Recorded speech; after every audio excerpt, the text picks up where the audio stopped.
Hi everyone, welcome to this special episode of Beyond the Barclay. We are absolutely delighted today to be visiting the guys at On the Stall City. Morgan, I know this has been lined up for a few months now, so perhaps you'd like to just talk us through what we're looking to do today and talk about the project, I guess. I think just raise a bit of awareness of the great work that On the Stall City do for the Community Sports Foundation and the footballing community in Norwich as a whole.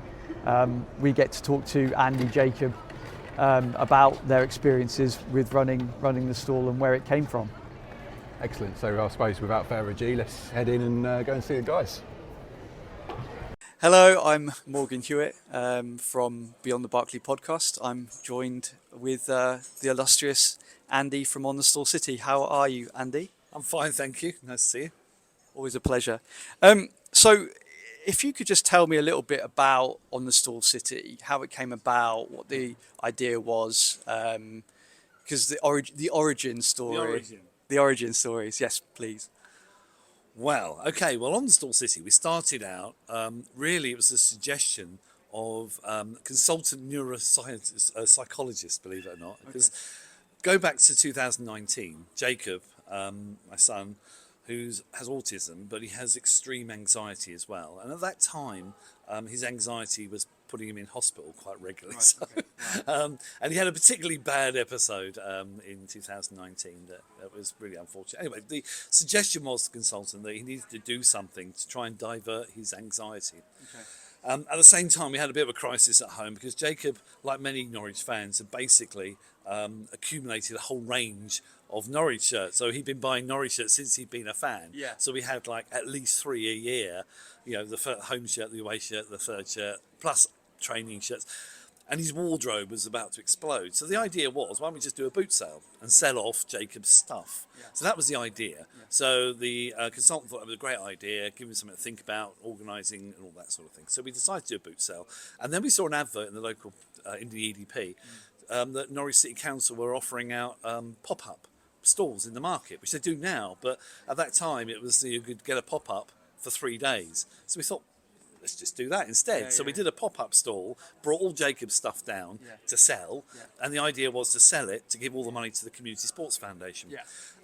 Anyway, that week just went absolutely bonkers because we put a few things out just on social media and stuff like that. We didn't think we'd do anything.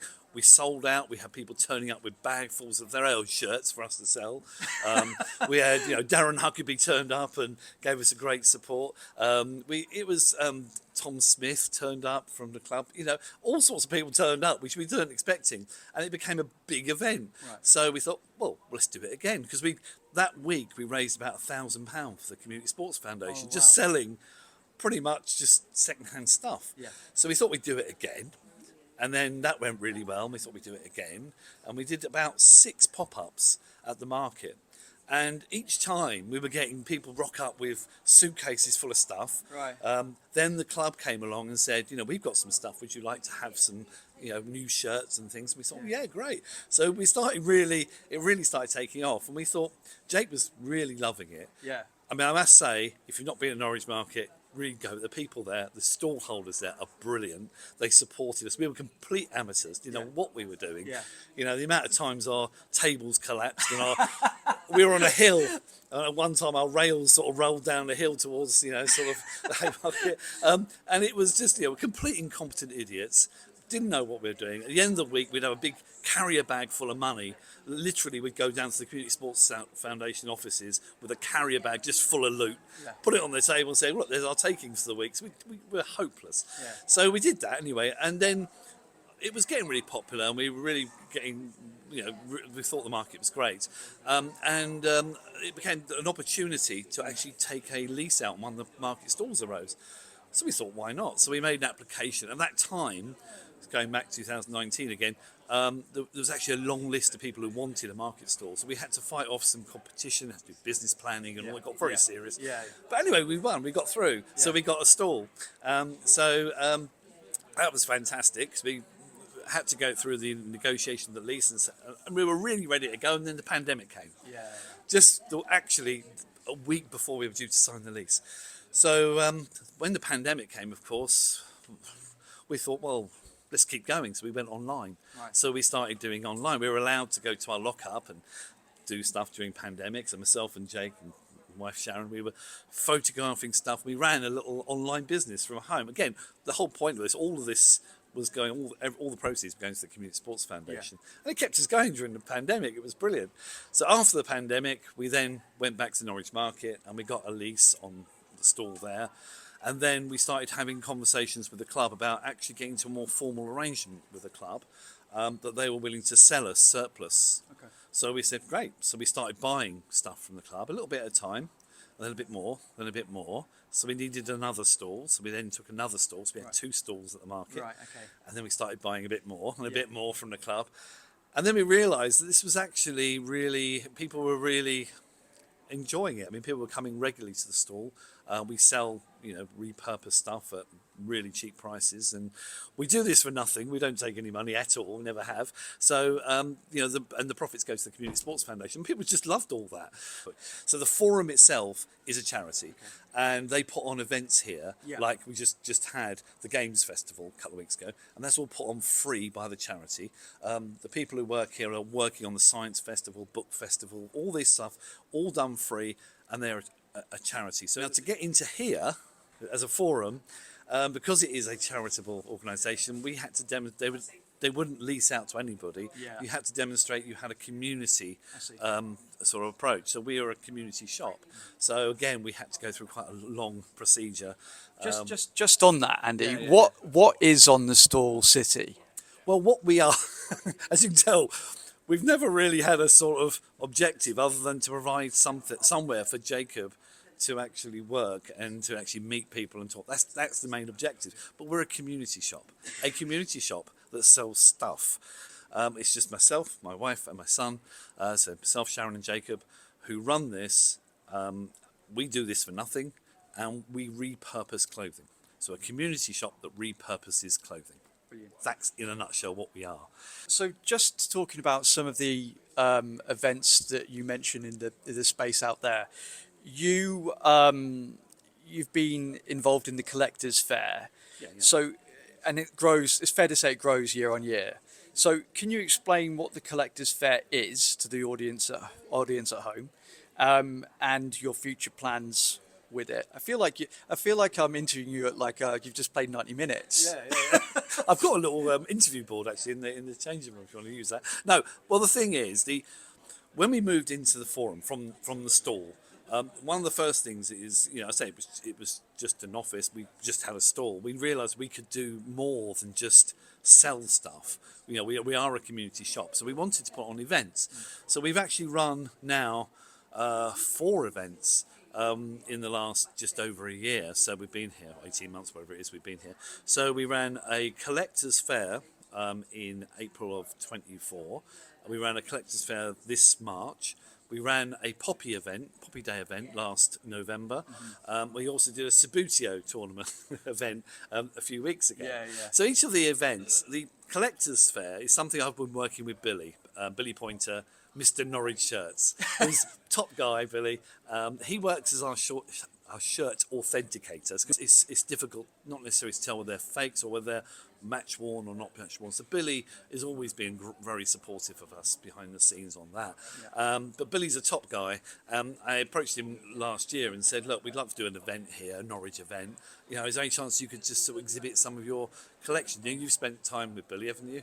Yeah, we've interviewed Billy. He's fantastic. And he's got 700 plus match worn shirts. So what we do is it's an opportunity for Billy, who's a private collector and doesn't have to do this, but he exhibits some of his match worn shirts, and as part of an event we get others involved and raise money for the Community Sports Foundation. We did one last November for Poppy Day where we got Billy to do a display of all the Poppy shirts, match worn Poppy shirts over the year, and we had Jeremy Goss, he's top guy. He lent us some of his collection, so we had some of his framed shirts and his boots from the '93 campaign, and a few other bits and bobs on display as well.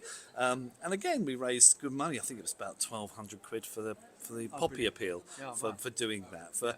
So the idea is to use this shop as a place to run events out there, where fans, football fans, not necessarily just Norwich fans, but football fans generally have somewhere to come along, just have a look at some artefacts and buy stuff and help charity, really. So that's really what it's about. Yeah.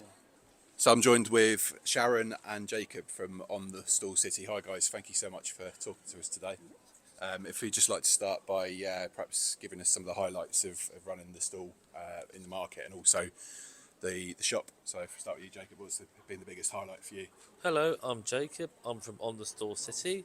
I like selling Norwich stuff. It's going very well. Yeah. But when you have nice customers on half-term holidays, makes it more busier, and it's very frantic. It really wears your energy out. But you have to keep on busy and keep ticking the clock really well. But you keep on at it. Interact with football fans that might find interest as well. Yeah, brilliant. And how about you, Sharon? What's been your sort of biggest Yeah, highlight I mean, running what's good here is that we can do sort of events. So we did sort of a program and shirt collector event back in April, I think, and they're good fun as well. Yeah. So it's nice to be able to do that. That's something we couldn't do when we're in the market. So those kind of things are really good as well as running the shop. Match days are always great here. It's really buzzy, really busy, and really good. So, Yeah, excellent. yeah. And so on match days, what time can people come down? If they wanted to come down, what sort of time do you open and at what time do you close? Do you do any sort of special things on match days? On match days, well, we did the pop-up stall Okay. for 2 years running now. We did that one for Coventry where we won the game 2-1 after going 1-0 behind under Wagner.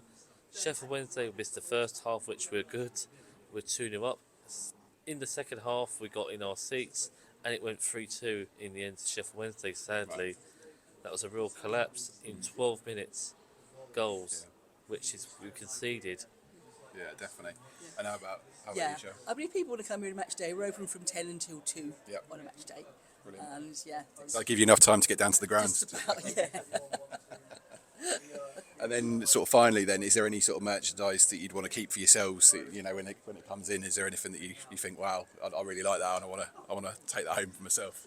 I like all the merchandise, like, badges. Yep. Were quite good actually, like Proud Canary scarves or hats, like 42 Canaries badges and mugs, anything like that. We sell Pride of Anglia, like Norwich beat Ipswich a lot. Yeah, definitely. How about you, Sharon? Yeah, we had a few quite very rare shirts have actually come in, but when they do, I think we actually say to the person, do you know how rare this is? And you might want to sell it yourself, and that's inevitably what happens. Of course. So, yeah.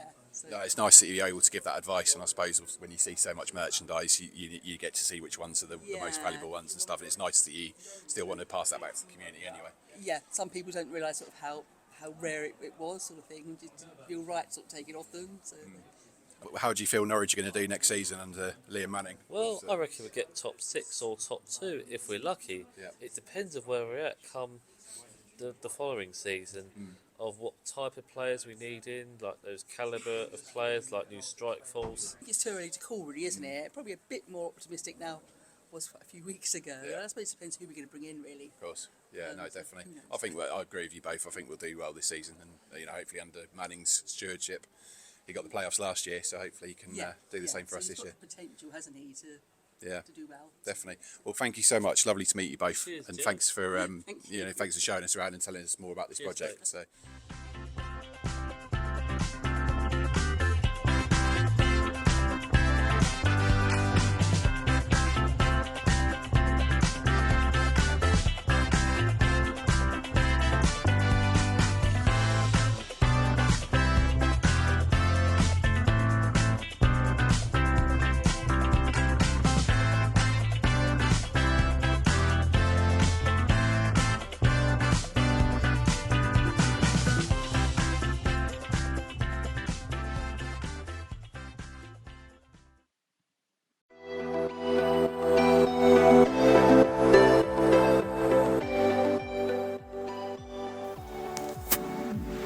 That's all for this episode of Beyond the Barclay. Thanks for listening and supporting the podcast.